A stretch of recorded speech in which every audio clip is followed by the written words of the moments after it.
केरा मुँह में दादा के रोजो रोजो रेलता रे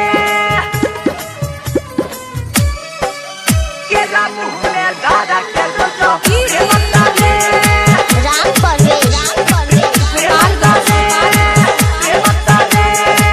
सखी रे पियावा के कहीं क्या खेला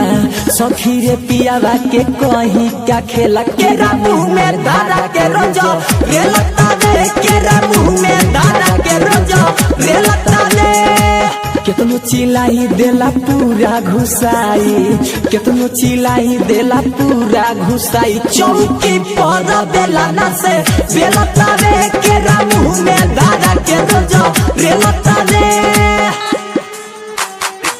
रेलता रे पटेल रिकॉर्डिंग स्टूडियो रेलता रे केरा मुँह में दादा के रोजो रेलता रे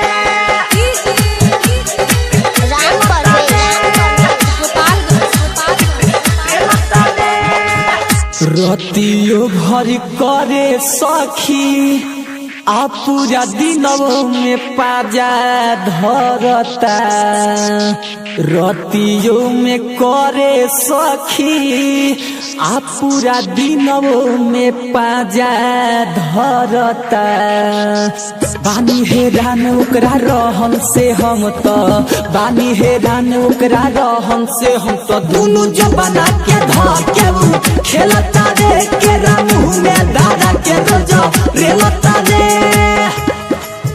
केरा मुँह में दादा के रोजो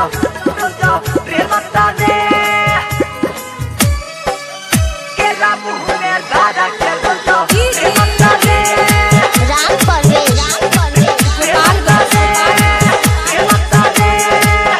राके सराही शीतल आराम दुखवा नहीं बुझेला राके सराही शीतल आराम दुखवा नहीं बुझेला